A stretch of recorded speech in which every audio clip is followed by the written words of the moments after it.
Welcome to 101. I'm Greg Bassey, your host from the Salisbury Independent newspaper. One of the themes in this program is that I don't like any of the guests, but I do love this man. Tony Weeg is in the house. Welcome, sir. Thank you for having me, Gregory. Tony Weeg, you haven't been here in a long time, like 4 or 5 years, and you at the time were just taking off as a photographer here in Salisbury and kind of wondering how things were going to go. And now you're one of like the guys in town. Everyone turns to you for their media, their marketing, their photos. You produce amazing stuff. You live down in Berlin. You've taken that community by storm. You obviously love both communities, Salisbury and Berlin. Talk to me, Tony Weeg. Man, it has been a long 4 years. I have, with my wife, raised 3 girls to be amazing young ladies. Like you said, I moved to Berlin 3 years ago now. In that time, I have run for town council there already, quite presumptuously, if I must say so myself. But you ran against the best candidate there was, so that was difficult. It was very difficult. I mean, This guy was Board of Zoning and Appeals, Yeah. and he had tenure of 20 years in Everyone town. know him. Everyone likes him, but go ahead. Correct. It ended up being great. Jay Nur and I are great friends now. We have active dialogue. In fact, I have active dialogue with everybody on the town council, even the mayor. We all sort of, bounce ideas off each other because in this time I've learned how to make things happen and how to get things through town government. Right. And that's just good communication. I mean, it's been amazing, to be quite honest. And one of the things you've done lately here is the park in Berlin, the Henry Park in Berlin. Just this thing that sort of sat there for years, and it's like, well, we need a park, so we'll put one here. But you're making it happen. Yeah, so I parlayed the whole town council run and this We Heart Berlin Facebook group that started from that into more of a community action group that is now a nonprofit and is actually raising real dollars and making real projects happen. And as you alluded to, Henry Park was something that one of my board members wanted to. So if you rewind back to COVID, early COVID days, Adrian Bowen was a local activist on what we call the east side of Berlin because it's a reality. We have an east side and an uptown. Route 113 splits Yes. the town right in half. Yes. And a lot of the African-American population's on the east side, and the white folks live on the west side. Correct, and it's African-American, it's Latino, it's everybody who is of a different skin color, and that's just how it is on the east side. But reality is that east side has a lot of potential, and I saw that potential, and obviously Adrian knows that potential. He lives there. So Adrian said, look, I want to have this day of fun and have stuff going on the east side of Henry Park, and the town was sort of leery about it because of COVID. Well, I heard this town council session. I was paying attention. I'm always paying attention to town council sessions.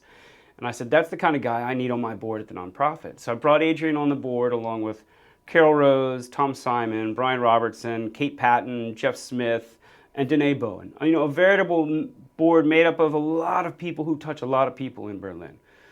Very strategic, and everybody had their own sort of world that they spoke to. Well, anyway, Adrian and I began this thing, started this project, and he said, look, I want to do this painting project on the courts, and we have this company that can do it. And I said, all right, board, what do you guys think? Everybody said yes. We took it on as a project last summer, and lo and behold, we raised the dollars. Worcester County Arts Council, Artistry, even our foundation a little bit, raised the dollars to pay for painting a mural on the basketball courts. Sure, that's well and good, but why not kick it up a notch and install 6 new backboards and rims and pull pads? And then that became, all right, how do we raise what ended up being almost $33,000 in total for painting the court, as well as getting 6 new backboards. And we did it all with community effort, and we did it in really short order. At times, we needed to raise like $10K in 2 or 3 days to increase the paint volume, and we did it. Thank you very much, Burley Oak Brewing Company, for that. Thank you, Brian LeCompton Yard Designs. Yeah. I mean, they have donated 2 backboards and 2 pole pads and 2 rims. Burn, a pizza shop in town, and Vince Sebastian donated 2 more. Our police department donated money for 1. Mr. Tingle, we have a mailman that delivered mail in Berlin for probably 30 years. Everybody knows Mr. Tingle. Well, he's still around, and he donated to it. So it truly has been grassroots. It's been everybody, every facet of the community, and it's kind of cool to see your projects come to life. And you guys were out there physically painting it yourselves. You Yes. weren't waiting for someone from the government to show up to do it. You guys got out there and did it. We did it, and we did it with the help of Shelton Hawkins of Play and Color, who is also working with Project Backboard. And Project Backboard is doing this in many, many places. Shelton and a guy named D, an artist from Annapolis, came early, showed us how to make the project happen, as well as a lady named Megan from Easton. And Megan was the linchpin to get the Easton courts painted. Now Megan is working with Shelton and his team to sort of make this happen in other places. Well, anyway, they showed us early on. They were there for the first day and a half, and then it was us for the next, 2 weeks, using Shelton as a mentor. But really, it was us for the next 2 weeks. Us, and I mean us by community members. We had some people that showed up every single solitary day. People that aren't even from Berlin.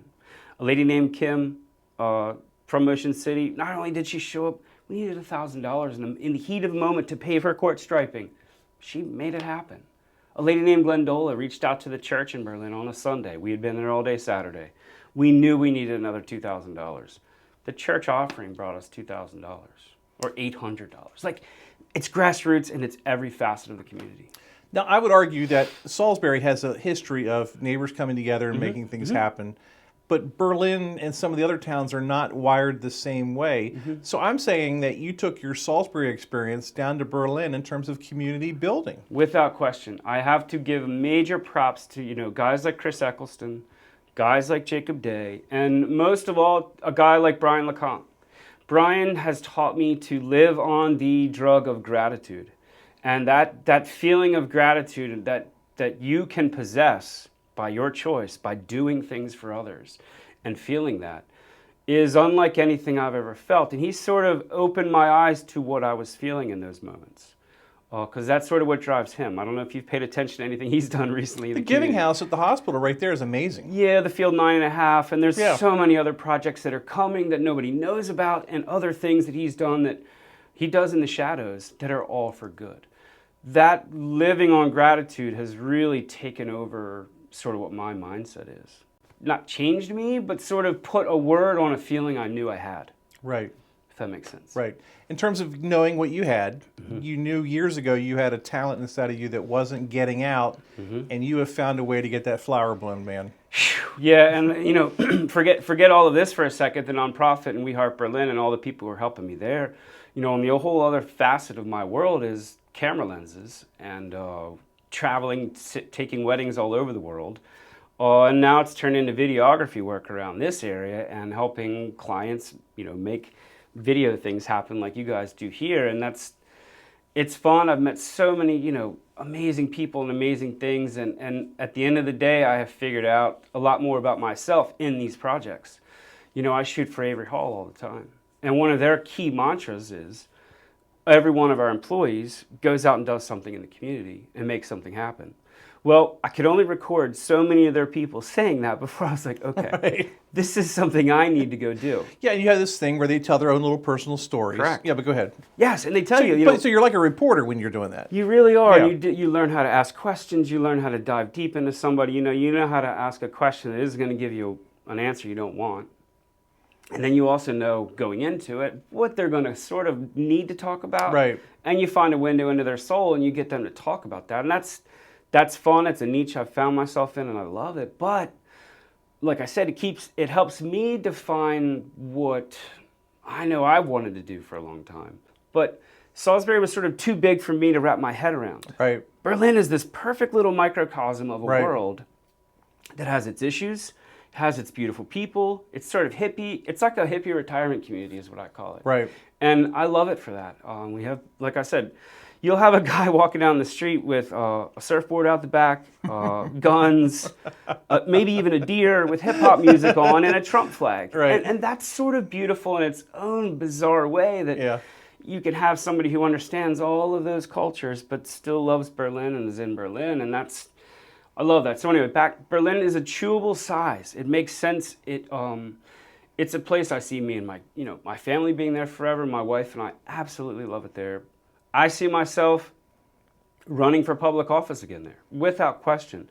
I don't want to take Jay's position. I think Jay in his position is a phenomenal spot. And I also want to give my daughters a few more years to grow older, so when they don't need me anymore is when I'll sort of go back and throw my hat in that ring. But at this point, I can be so effective in this role that, man, there's no stopping us. I mean, I've already sent the town a feasibility study for a skate park at Henry Park. Yeah, you know, and you won't take the credit, but you really got the skate park built. You and Bobby. Bobby Schaller did. Bobby Schaller. Those guys did 7 or 8 or 9. You know, Yeah. Chet Corman, Andy Ball. Those guys did 8 years of that. You know, I was lucky enough to be there on the day that they. You know, I was in a picture for the first digging. Yeah.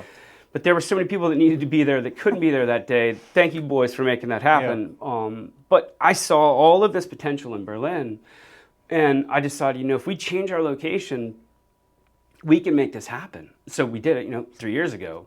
And now I'm starting to get those things happening. Like I said, feasibility study, I sent it to the mayor and council for Henry Park. So that was sort of a curveball because they were sort of expecting us to want Heron Park or Stephen Decatur Park, but I see more potential at Henry Park. That's a cool place. Another thing, the ping pong park. We're going to make a outdoor ping pong park happen in Berlin. Oh, I didn't know this one. Oh, yes, that's a new one that's coming. Okay. I pestered Jake about this years ago to put one in Salisbury. That wasn't the right process. I now know the process. You have to raise community effort, then dollars, then town effort, and then you move forward. Right. We're moving now forward with this. And as we keep going, that's snowballing. The support is snowballing. And as anybody who knows that does this, if you do good and undeniable good, you're not going to find any no's. Like the no's will start going away and the yeses start following you. And that's a good thing. And I've sort of learned that recently. And that's where I'm at. I feel like you're always community oriented. Mm-hmm. Your family really is. But then once you have kids, you start to see the community completely differently, don't you? Yeah, it totally changes. And it's about leaving a legacy. I mean, you want to make sure that I won't be here forever, but if the things I can set in motion can be here for a long, long time, then sort of my spirit remains, and the spirit of what I want to have happen remains. And that's, it's no surprise that I put my signature on all my photographs that go on people's walls because I wanted my signature or something about my legacy. 10 years ago, you think about this. How do I move my legacy forward so that it stays around? I'm just a programmer at this point. Fast forward to becoming a photographer, and then it dawns on me. I can be on those people's walls forever with my signature. So that was a great start. Well, now, if I can help move forward things that become concrete and in the ground and in my hometown, Berlin, that's a legacy of good that we can leave for a long, long time. And it's not me, it's my whole group. And that's even better, man. I mean, the numbers are, big numbers like that really make it more powerful. Right. You make the videos for Tidal Health. Mm-hmm. And I've got this 86-year-old mother who's very suspicious of doctors in the hospital. Yes. She complains all the time. She doesn't understand why they keep calling her and ask her how she's feeling. She feels like they're intruding on her. I'm like, it's preventative health care. Mm-hmm. So I showed her the videos that you make for Tidal Health, and she has this completely different attitude now about the hospital. Well, thank you. I mean, it's, Laren and I and the whole team in this, marketing department that they are, and I luckily am a contractor for them. They hire me, obviously, for the marketing department to make marketing pieces. Invariably, they're going to get my sort of view on the person that I get to interview because they've stopped sending somebody to go with me. Now I just get to go do these things a lot of times. And, the best part is I don't really try to put a spin on any of it. And I don't try to sell somebody some snake oil that I wouldn't try myself. Right. And so I go at it very verbatim. I go at it with a honest look on it. I mean, I went to St. Francis. Like, and I was a Boy Scout. Like, you don't lie. You just give people the truth. Right. And that's and what you say you're going to do, you do. And if someone wants to lie, fine. You're just not going to be a part of it. Yes, and that's the exact truth. But at the same, with this whole COVID thing, it's gotten to a point where I've seen so much malarkey out there, and I have this pulpit of sorts to deliver real information from real people about real stuff. And it's not something you see on Fox News. It's not something you see out there in crazy world. It's just sort of this real human. Well, but this is a nurse who's there when they die. I interviewed this lady over a year ago because she won a giant yearly award, Employee Appreciation Award. She won it, and Danny Harris won it for the IT department. Right. So, really awesome guy, really awesome lady. We're filming her. She's in the COVID unit, and this is the first shoot that Tidal Health sent me on in the COVID unit, and all I had on was a mask. And this is a place called the COVID unit. I told my wife, I told everybody, I was like, all right, guys, I'm going to the COVID unit. Now, mind you, I'm vaccinated, and I'm not even boosted at this point. I had my first vaccination shots in December 28th of last year, then January 28th, and then September of this year. We got our shot the same day. Yes. And then I got my booster in September of this year because I didn't want to be another number. Well, you put me in there, and I'm freaking out a little bit, but at the same time, I'm like, if these ladies are going home, and what we know about viruses, I'm not going to get sick from anybody that's in here because they're not coughing in my face. And that's a reality. If I'm not getting a viral load from somebody, I'm not going to get sick. Well, anyway, I leave. I didn't wash my shoes when I got home. I didn't wash my hands any differently when I got home. None of us have COVID. None of us got COVID. We're all fine. We took all the precautions to prevent that from happening. And that's what I've learned from the doctors who are in this world. They're like, I can't help you if you come to the COVID unit and you're already here for COVID. That's a problem. What I can tell you is the people who are vaccinated, they're not coming to see me. So you're the only type of person that's coming to see me. And getting that message out where it's just cut and dry like that. You may have erectile dysfunction if you get COVID. That's real talk. And people need to hear that. I made sure that was in the video we put out right. on Facebook. We had to put that out there so that men would see that. Right. We know it's become more of a moral issue and a political issue than an actual science issue. And we had to say, okay, well, you have to tap into the base ganglion back here. And you have to say the nucleus accumbens is, I think, what it's called. And I've learned that. You got to tap into that. It's the same as tapping into the person's soul and giving you their real answers back. It's the same thing. You just have to figure out where that hole is and get in. One of the things you do on social media, like Jake Day, which I can't do, is you will engage people with really contrary viewpoints on things. You will go on there and you'll debate some of these people, and I'm just so impressed that you have the time and the patience and the way that you're able to communicate. It's very effective. Well, thank you for that, because when I read it, it raises my blood pressure. I don't know what it does to you, but you seem so calm in terms of how you these people are your friends. They're your Facebook friends, and you will engage them. But go ahead. I'm sorry. And so I'm glad you've mentioned this, because I have had people who reach out to me privately through Facebook and say this exact same thing you're saying right now. Tony, I don't know how you do it. But it's amazing to watch you handle some of these comments and some of these people with the grace that you do. And the reality is, like, back to the same thing. I'm not going at it with anything other than a stoic mindset. You're not sarcastic. You don't make fun of them, but go ahead. No, but I have been called pretentious before, and a little bit, I look at it as a bless their hearts sort of way of looking at it without saying that. And I've said it sometimes because it's so hard sometimes. And I've been called pretentious, I've been called a jerk, I've been called these various words, but at the same time, there are certain things that are so clear from a humanitarian point of view that in logic, if A and B equal each other, then B and A equal each other over here. Right. And if we know that social distancing and masks kept the flu away from Tidal Health last year, 100%. It was amazing. No flu cases in the hospital. Zero flu. So that's a combination of vaccines, masks, and social distancing. But those vaccines are okay. But those vaccines are okay. And so are the polio ones and the other ones in our past. They got us here as humans. That if you have, whenever you apply undeniably good logic to something, people have a hard time refuting it. And that's sort of what I look at. And back to the whole story of moving to Berlin, I've had time to read a lot of books, and a lot of that has been some Marcus Aurelius and Stoicism books and ways to attack, social issues and communication and how to handle situations like that, and less reactionary, more thoughtful, with some plausible deniability at the end. Of course we're going to do this, God willing. Right.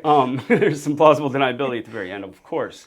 But if you attack those sort of things with that undeniable sort of good, you end up in this position where they can't refute it. And it's like, you give me logic that's just, maybe that goes back to my programmer mind. I was a programmer for 20 years before all of this anyway. if you have A and B on this side and they equal each other, they have to equal the same over there. So it's just logic. If you can apply logic to something and you show somebody basal logic, I don't know how they can refute it. And they'll wither away. The conversations usually end where you're just like, I don't know what else to say. I showed you the logic. And there's other people here trying to prove the logic to you while we're all just sitting here waiting for you to understand the logic. Like, just be logical. It's not that hard. When I started the newspaper, you were starting your business at the same time downtown. And I think there was a competition to see which of us would go out of business first. Correct. We're both here Still going. And the things that have happened downtown, you're very committed to that. You're committed to our mayor. How impressed are you with what's happened? Man, and unbelievably so. Did you think it would really end up like this? I didn't, honestly. I mean, and mad props to Laura Dye for being there for both of you and I in the beginning. Because she really gave me sort of some pushes and you some pushes, and that was good. But anyway, back to Jake and downtown and where it's gone. When the trees came down, I was upset as anybody. You're very upset about that. Very upset. But I looked at it again, and I was like, all right, I got to let this change sort of roll on. We lived through 18 months, it seemed like, of broken front sidewalks. You could barely get into your business. I couldn't get into my business. Yeah. Luckily, there was a back entrance where I could drive and not get dirt everywhere. Yeah. Hammers and stuff going on out front while there's, interviews going on. And then throughout COVID, the entirety of COVID, Steve Leonard and I are meeting nearly almost every day in my studio doing video messages. And he's walking in through construction and dirt, but then we slowly see it come together over this whole pandemic. And now, Avery Hall is hiring me to take pictures of their people outside downtown because there's architecture in the view. Right. There's trees in the view that aren't covering the architecture anymore. Right. It looks like a Disney street. Yeah. Even in Berlin, we are having the town council talk about, we want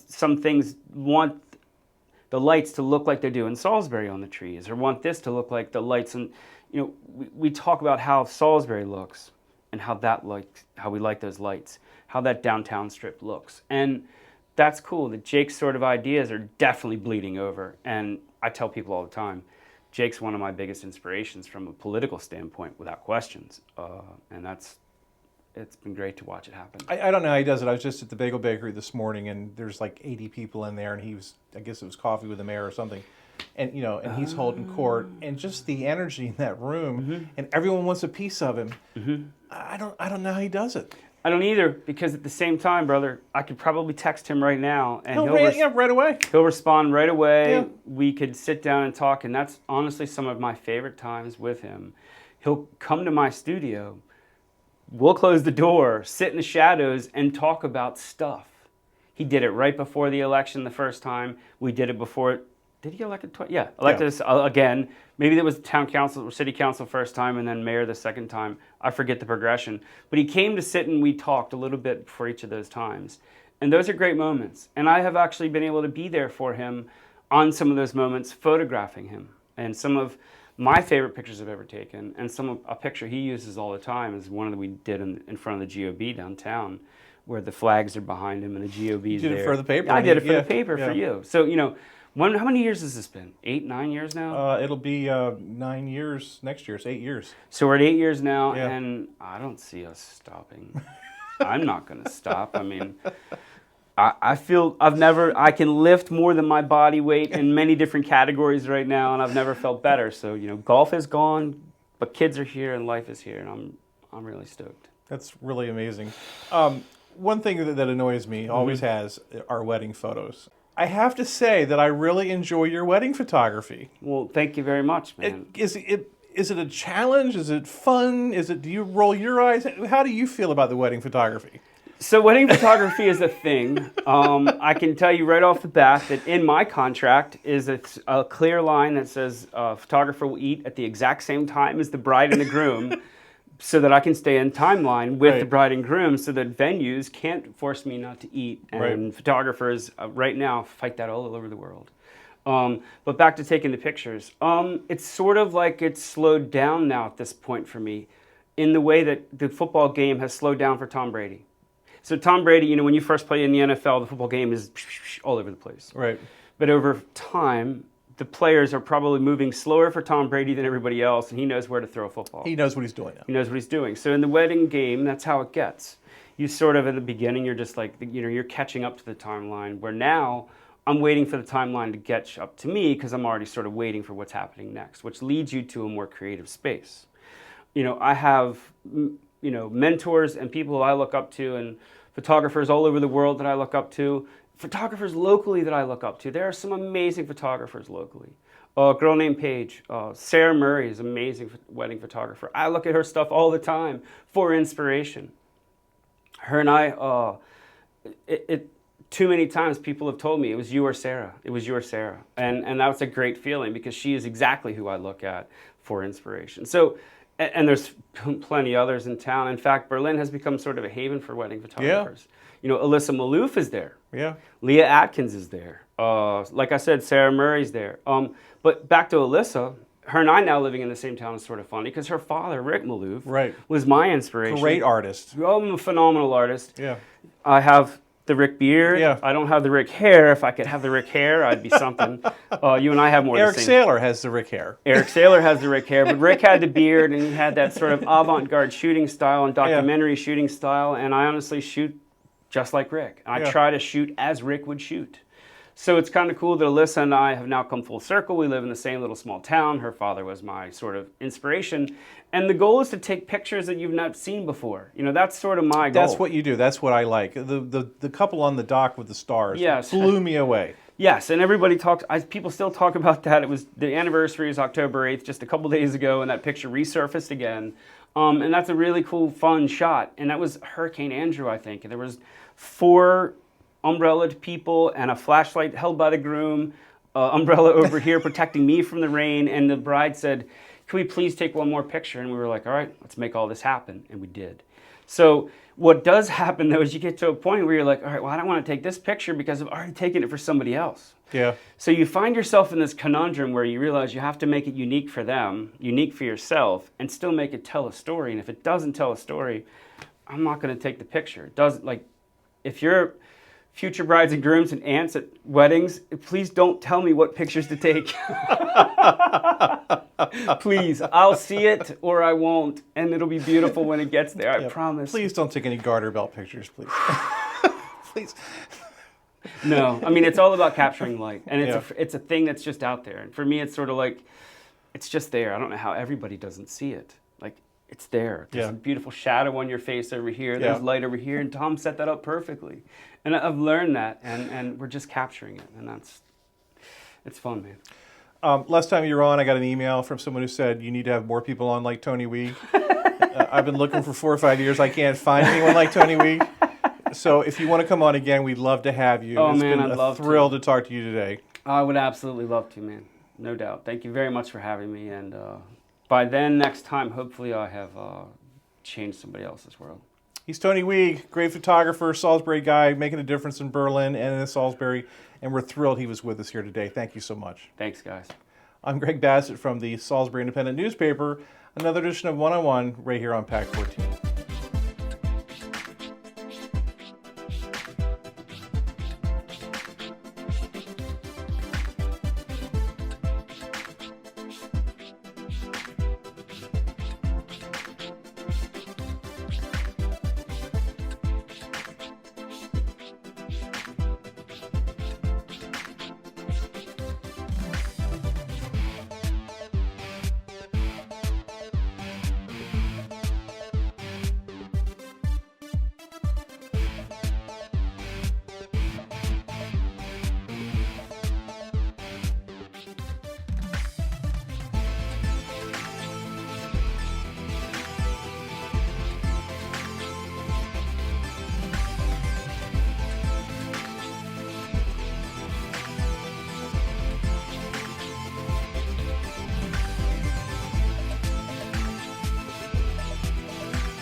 First Shore Federal is proud to support PAC 14 and One-on-One.